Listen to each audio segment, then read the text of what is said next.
State commissioner responds to viral YouTube video about the Somali daycare fraud in Minneapolis. There are a lot of inconsistencies, even with like the way that the state is talking about it, I will admit. Okay. The Somaliapolis story continues. As you guys probably know by now, there is a Mormon YouTuber who used to be like a Mr. Beast style YouTuber that pivoted into right-wing content in the same way that like Tyler Hitler Vera did, to do like nuisance streaming, like nuisance YouTubing, but directionally for right-wing propaganda purposes. He went to Minneapolis, and there was already, for the past like couple of years, there's been an active investigation into welfare fraud and charity fraud that has taken place in Minneapolis. But he went to Minneapolis to go outside of random childcare facilities with the claim that there were no children there and there was like mass fraud taking place, right?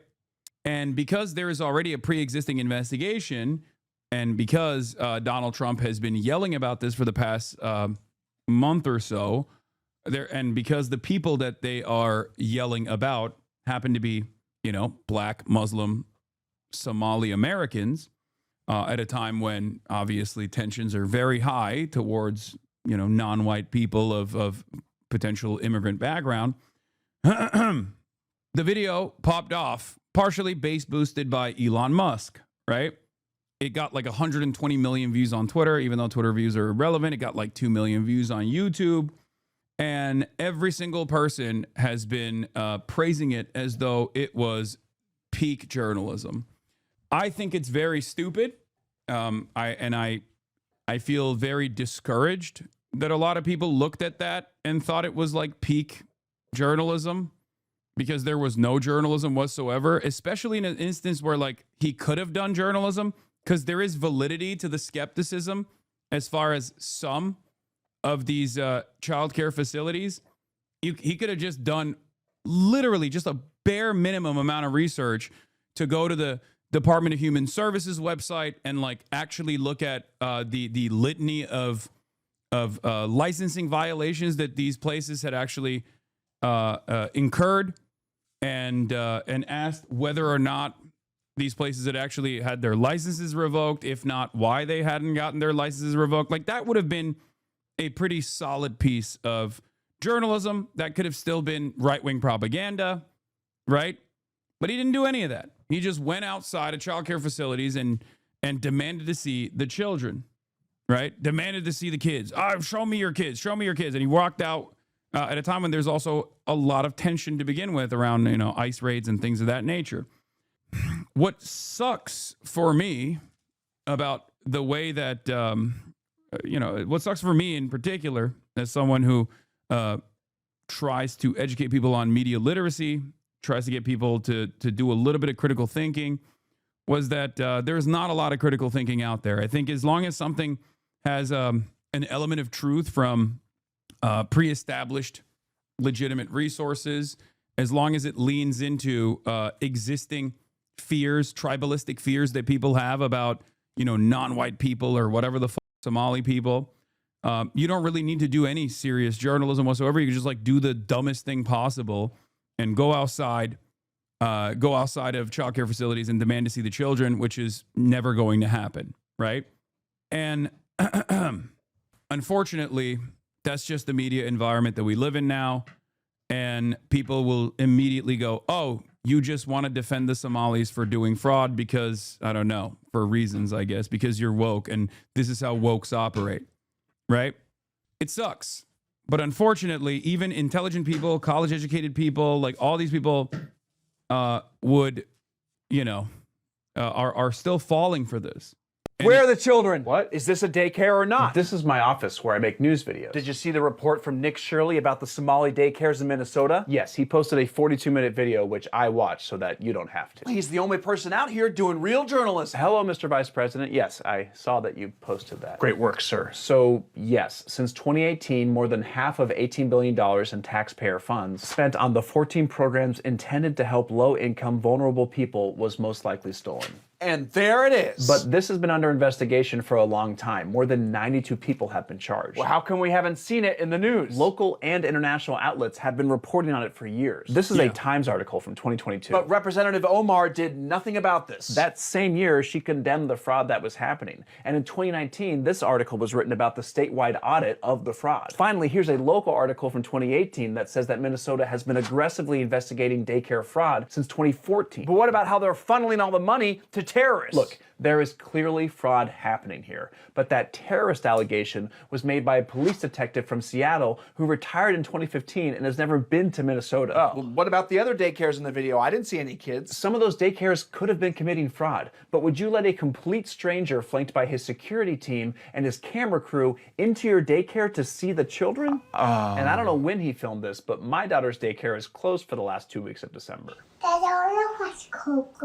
glad you care about kids, though. Of course. Have you seen the latest Epstein file dump from 3 days before Christmas? No, I don't think so. It's not important. In new documents, an unnamed victim alleges that both Trump and Epstein raped her, and that Trump traveled on Epstein's plane at least 8 times in the 90s. But last year, he said he was never on Epstein's plane. You should go check for more daycare fraud. Okay.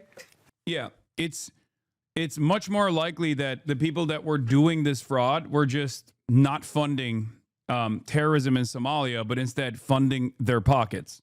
And there has been investigations in the past into whether or not any sort of like terror cells in Somalia have received any of the funding, and they've come up with no evidence to suggest that this allegation is even remotely true. There's a lot of misinformation flying around this story, but once again, I mean, that's a pretty basic summary of it.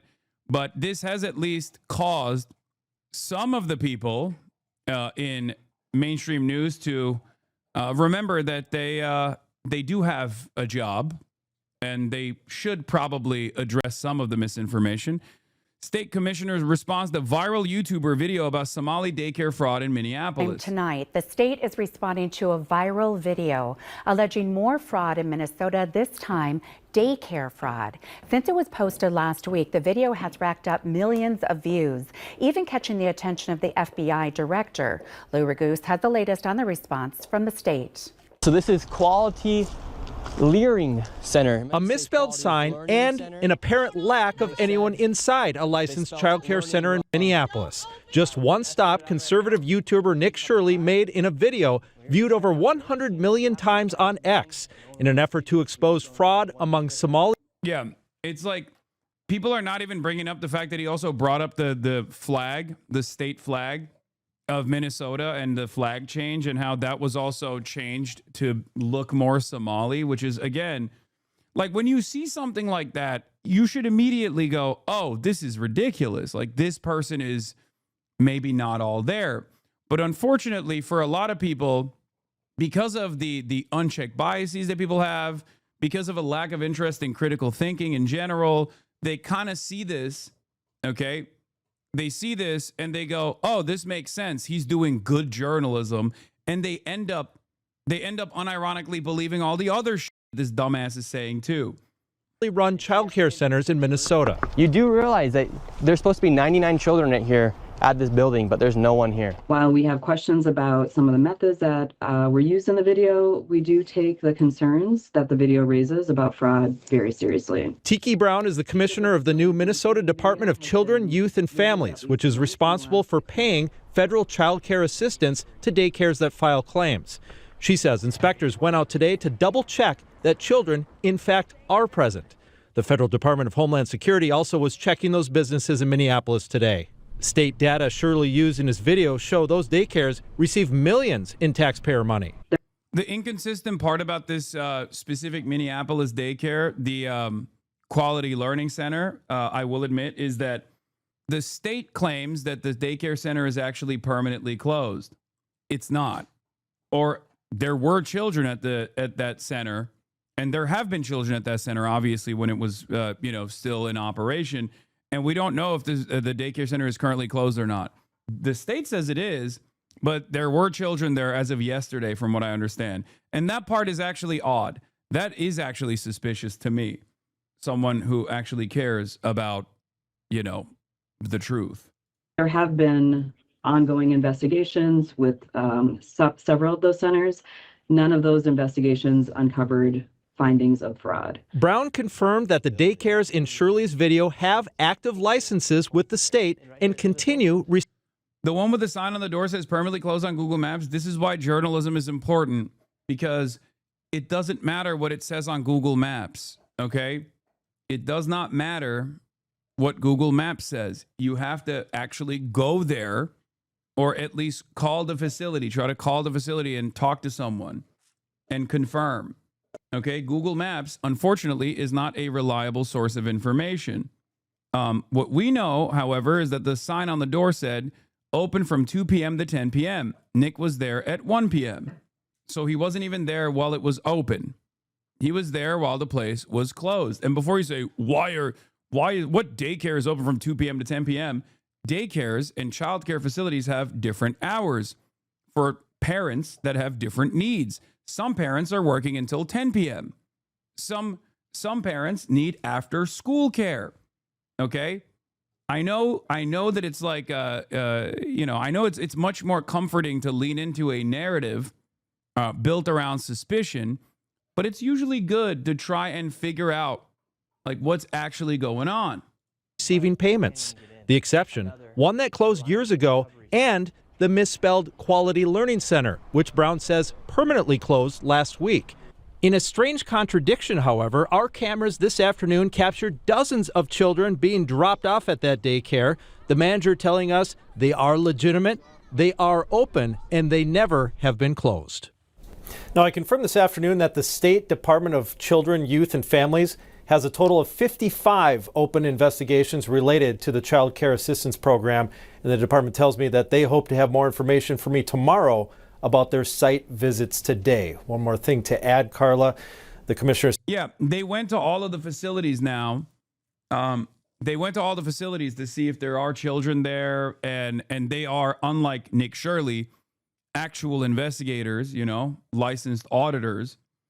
So, yeah, this was an interview with one of the guys who runs the daycare. But again, I saw this, but what's not consistent here is what this guy is saying. Like, I'm not trying to invite suspicion onto him, but if I place a higher order of responsibility or a higher order of veracity and truthfulness to claims being made by the state over claims being made by some random guy on TikTok who I'm not so certain is the manager or not, because I didn't check. I don't know if this guy's the manager of this place. I don't know if he's some random guy standing outside. Like, you need to be a little bit more critical with the information that you're looking at, right? In a situation like this, it's not his word against the states. You have to take what the auditors are saying more seriously, and there is an inconsistency here. Okay. While the state's own license does say that this daycare is still in operation, this child care place is still in operation, the state has also, a different department within the state, including that person that we just watched, has said that it's not in operation. This is only going to invite more suspicion, okay? Minnesota Department of Children Commissioner Tiki Brown claims the Quality Learning Center closed down last week, which explains why there were no children when Nick Shirley visited. Today, however, the Quality Learning Center was packed with kids. The New York Post reports the children were trucked in, with one local saying it was the first time they had seen kids go into the building. They need to coordinate next time before they try to cover up a crime. Wow. Is there fraud going on here? No, it's a video. I just want to know. What's your response? Huh? Get the out of here. What's your response to the allegations? Is there fraud going on here? And is there children? That's all. That's awesome. This is definitely a way to conduct an investigation. Thank you. I love that everyone is a journalist now and think that they're a journalist now. And how do they do journalism? Go outside of a place where you suspect a crime is taking place, crime involving children, mind you, and film the children and yell and be a nuisance. This is idiotic. Ugh. We are aware of a video that's being circulated that has gained local and national attention about child care centers in Minnesota. While we have questions about some of the methods that were used in the video, we do take the concerns that the video raises about fraud very. For the record, this is precisely what I was saying was going to happen. Okay? When you introduce bad faith actors, biased propagandists that do not abide by any sort of journalistic standards whatsoever. And while, you know, mainstream journalists and legacy publishers sometimes even drop the ball on that, random people are completely unaccountable. But there is an active investigation taking place into all these facilities. But instead of letting those active investigations take place, these guys are going over there and, you know, filming children. This is not the appropriate way to go. And while people say, oh, Hasan, you're only doing this because you want to do ass covering because you love when Somali Americans do fraud, that's not the case. I want the investigators to do their jobs. Okay? I do not give a shit about anything else. I do not want welfare fraud to take place. I do not want any sort of fraud to take place at all. I am a person who wants there to be strong social safety nets. Okay?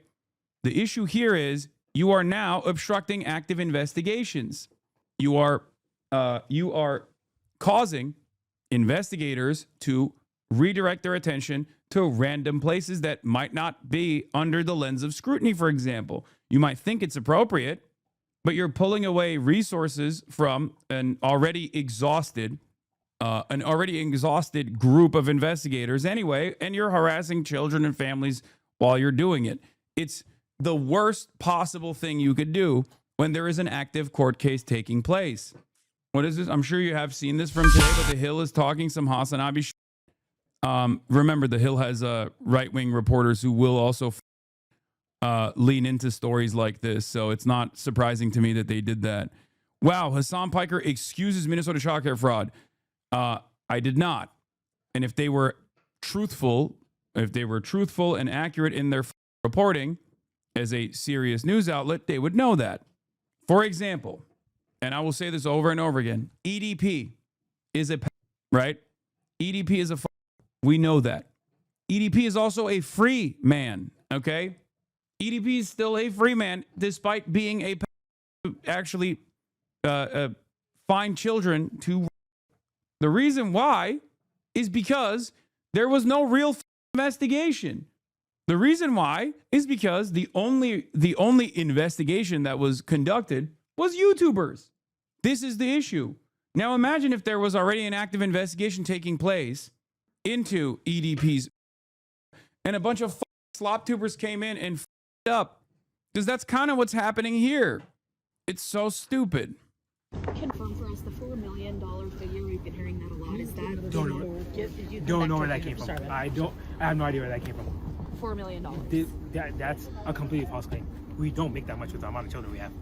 How much money are you receiving money from the state, or how does the funding work here for you all? Yeah, I don't think people understand. This is an interview with Ibrahim Ali, the son of the owners of the Quality Learning or Learning Center here in Minneapolis, Minnesota. He spoke at length about everything related to the daycare, the allegations, etc.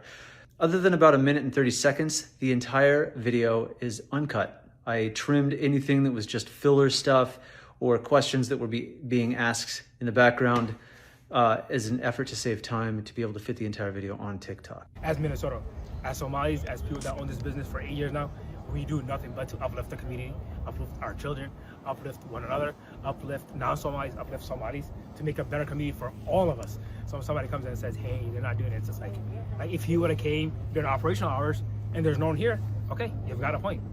He came, I think it was 11 a.m. Obviously, there's no cars in the parking lot. If you look around, there's cars now. Yeah, because our employees are here, our children are here, our clients are here. But don't come at 10 a.m. and they're like, hey, their door's not open. Obviously, our door's not going to be open at 10 a.m. We're not open 10 a.m. The sign on the door says that. Opening a daycare license is not easy whatsoever. I see a lot of people pointing fingers at DHS. DHS does a good job, to the point that if you ask most daycare owners, Somali or not Somali, it's a really strenuous process. Yeah, I brought this up as well. I mean, this part of the conversation is correct. Like, there are a lot of things that come out in licensing investigations, regardless of whether or not there is a Somali person operating the business or a white person operating the business, right? It's just how it is. He visited over a dozen daycare centers, and the one that they're latching onto is the Leering Center. Yeah, the irony, of course, is that, like, it's not like they put the sign up themselves. Like, I mean, they put the sign up, but they commissioned a sign and the sign was wrong because the person who made the sign made a wrong sign.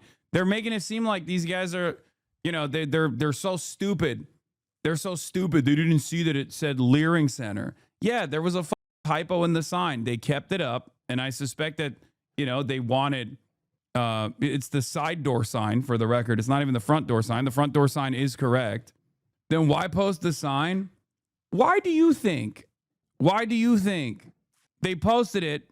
I assume, I have no way, I have no way of confirming this, but I suspect the reason is because they already paid money for it and they're waiting for the new sign to come in. You have to admit paperwork. You have to submit paperwork daily.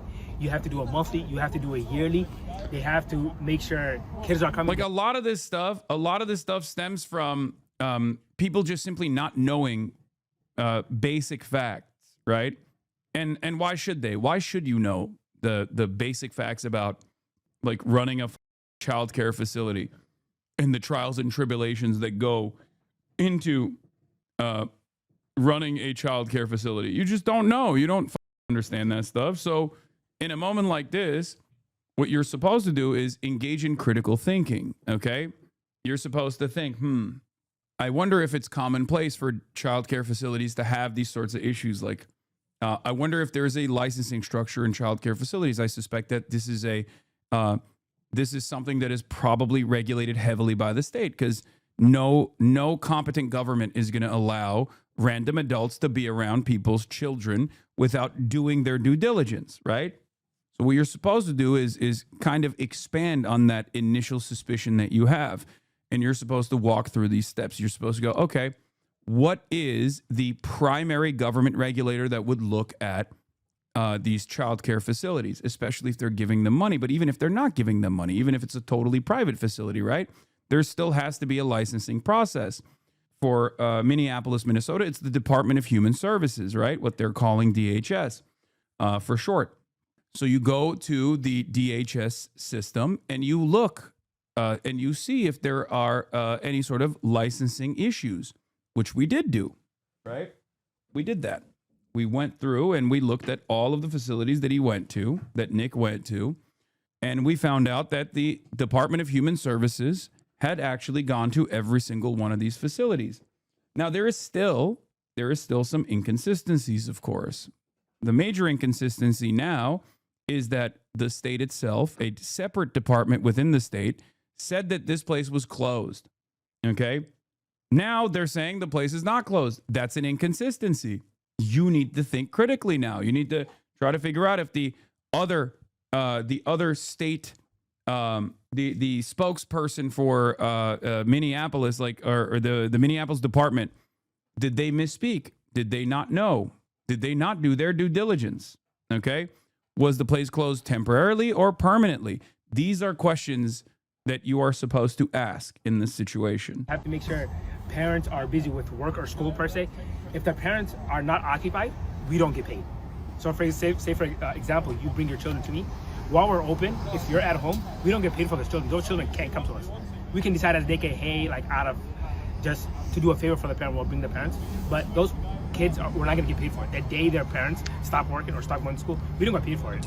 So it's not like, hey, just enroll yourself in daycare. It's not that easy. The parents themselves, yearly, there's a redetermination for them. How much they make, where they live, the house income, the size of the house. They have to fill all those out. What kind of income they make, both parents, how much they make. If they make over a certain threshold, the government does not pay for it. So it's not like the government is paying for people that have their pockets full. It's people that can't afford it and are working and are going to school. So the government and DHS make sure that person is not able to take care of the children. That's the only time they can bring it to our daycare or any daycare. If the parent is at home, we're not getting paid. What do you say to people who say this is like all for show, like all the cars in the parking lot, the kids being dropped off now, it's only a response to that video? We spoke about this earlier. You guys can come tomorrow. You guys can come on Thursday. You guys can come back Monday. If there's not this many cars, let me know. There'll be this many cars. There'll be children going in and out because that's what a daycare center is. There's employees. There's food that we have to serve them. We have to serve them lunch, 2 snacks, and dinner. For 60 plus kids, that bill is not small. That bill is not small. We pay the teachers, obviously. We have. Oh, wait a minute. The license said there's 99 children, 99 max, 60 at any given moment before people try to identify an inconsistency in the statements that he's making. The only thing that is actually weird about this, okay, from my perspective, is the fact that the state itself said that this place was closed. Did they say it was temporarily closed? Did they say it was closed at the time when they went over there? Or was it actually permanently closed and now it's open again? We do not know. That's the one area. And I'm sure that we will get more information later down the line. This is part of the reason why I always say, like, you shouldn't dive into breaking news and immediately make assumptions off of what you're hearing, because there can be some confusion, okay? But will people turn around and go, oh, we got this wrong, let's get back to the drawing board? Probably not, okay? Anyway, here, we'll finish this and then... The teachers a good wage, standard, if not more. When they're with us for a certain time, we have to increase their pay. We have to make sure the toys are up to date. We have to make sure even the electronics they use inside the building is up to date. So it's not like the money comes and it's in our pockets. The other thing that I find really, really damaging about this, the other thing that I find really scary about this is twofold. One, the fact that, like, this bottom of the barrel, like, hysterical propaganda was so effective for many people on the internet, including educated adults that I previously thought were capable of critical thinking. That's number one. And then number two, this drove discourse, especially online, because it was base boosted by Elon Musk. Okay? So Twitter now and for the rest of time will always be able to drive discourse against, you know, certain minority groups or can manufacture hysteria. And that is very frustrating. It's very frustrating that, like, something as basic as a video such as this one is able to change mainstream discourse. And it's directly in the hands of one singular billionaire who is, as we know, a white supremacist too.